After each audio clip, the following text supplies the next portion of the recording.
नमस्कार, माझ्या क्रिकेट कुझिन कारवा चॅनलवर आपलं पुन्हा एकदा स्वागत करतो. आज आपण CCC म्हणजे क्रिकेट कुझिन कारवामधल्या मधल्या सीबद्दल बोलणार आहोत. म्हणजे अर्थातच क्युझिन म्हणजे अर्थातच काहीतरी मस्त खायच्या पदार्थाबद्दल बोलणार आहोत. सगळीकडे थंडी छान पडली आहे. मी आत्ताच काही दिवसांपूर्वी महाबळेश्वरला होतो. तिकडे थंडी आहे, पुण्यात थंडी आहे, महाराष्ट्रात जनरल सगळीकडे थंडी छान पडली. आणि तुम्ही नॉर्थला गेलात तर काय विचारू नका. म्हणजे काश्मीरला तर छान बर्फवृष्टी चालली आहे. पण मी दिल्लीला होतो. दिल्लीला असे मस्त गोठवणारी थंडी आहे. आणि खरं सांगतो, या थंडीच्या मोसमात दिल्ली किंवा नॉर्थ साईडला एक पदार्थ मिळतो, तो फक्त या मोसमात मिळतो आणि तो या मोसमात खायला जास्ती मजा येते. त्याचं नाव आहे सरसो का साग आणि मक्के दी रोटी. म्हणजे सरसोचा साग आणि मक्याची रोटी. आणि हे करणं ना एक फार मोठी प्रोसेस असते, लेंदी प्रोसेस आहे. तर मुंबईत पण थंडी पडली आहे. मुंबईत सुद्धा थंडीच्या दिवसात हे सगळं मिळतं साहित्य. तर आपण आज बघणार आहोत सरसो का साग आणि मक्के दी रोटी कसं होते त्याची, आणि अर्थातच त्याचा आस्वाद घेणार आहोत. तर चला तर बघूया किचनमध्ये काय चाललंय. ह्या ज्या पालेभाज्या दिसत आहेत तुम्हाला चिरलेल्या, त्या ॲक्च्युली एकासारख्याच दिसत असल्या तरी त्या 3 आहेत.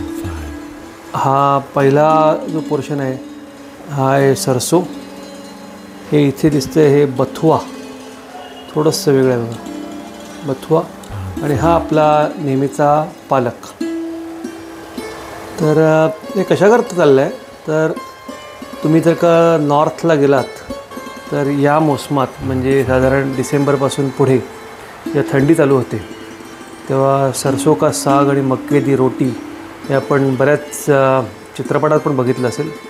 अतिशय फेमस खाणं आहे. तर हे सरसो का साग बनवणं चालू आहे.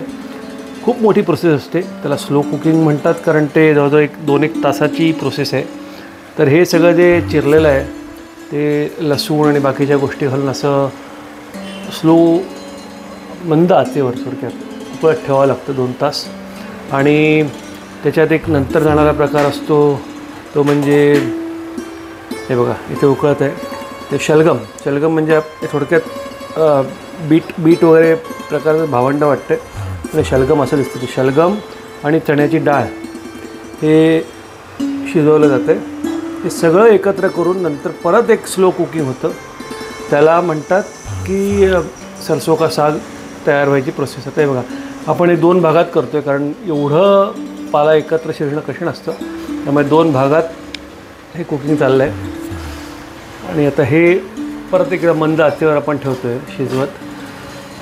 आणि साधारण प्रथा अशी असते की तुम्ही जेव्हा सरसो का साग बनवता तेव्हा ते तुमच्या मित्रमंडळींना तुम्ही शेअर करता. त्यामुळे मोठ्या प्रमाणावरच बनलं जातं. हे म्हणजे थोडक्यात घरची रोजची भाजी असं प्रकार नसतो. जसं गुजराती उंदिओ बनतो तसंच हा थोडा प्रकार आहे. तर सरसो का साग आहे, मक्के दी रोटी आहे, तर थोड्याच वेळात बनेल. त्याची आपण रेसिपी बघूया. पण सरसो का साग आता जवळजवळ एक पुढचे 2 तास बनवण्यात जातील. आणि मग आपण मक्के दी रोटी आणि मस्त वरती तुपाची धार हे आपण बघूया. मगाशी जे बघितलं आपण सरसो, पालक आणि बथुआ ते शिजून 2-2.5 तास शिजल्यानंतर आटून एवढं झालं आहे. आता त्याला तडका द्यायची प्रोसेस चालू आहे. सो हे तुपातला असतो. तुपात लसणी आहेत.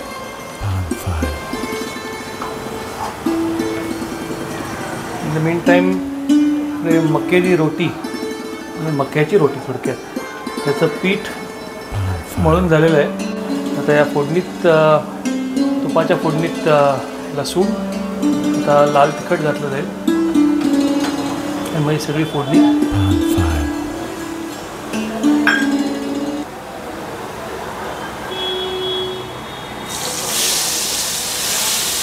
मस्त अशी चुरचुरीत फोडणी झालेली आहे. आणि त्याच्या अजून थोडं शिजलं जाईल. सरसो का साग तयार होईल. मक्के दी रोटी तयार होतेच आहे. आणि मग एक फायनल प्रोडक्ट जे आहे सरसो का साग, मक्के दी रोटी, पांढरं लोणी, गूळ आणि रोटीवर मस्तपैकी तूप असं आपण बघूया. मक्याची रोटी बनते इथे.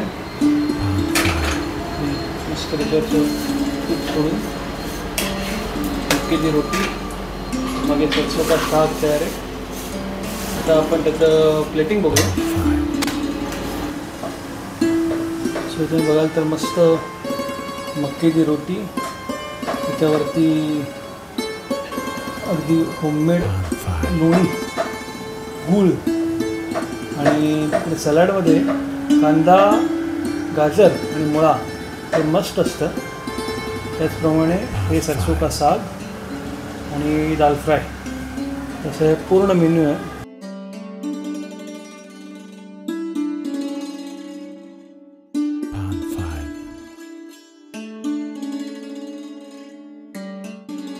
हे नॉर्थमध्ये विशेषतः या थंडीच्या मोसमात अगदी आवर्जून खाल्लं जातं आणि घरी येणाऱ्या पाहुण्यांनाही खिलवलं जातं.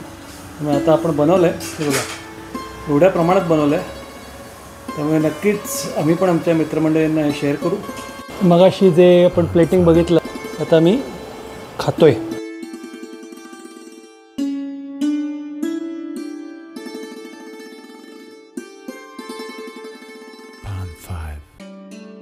वाह, फंटास्टिक प्रकार आहे.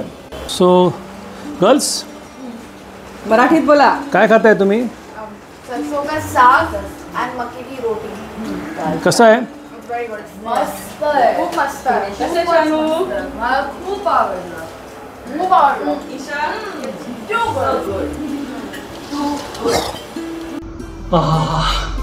माझं काय मस्त जेवण झालं माहिती आहे का?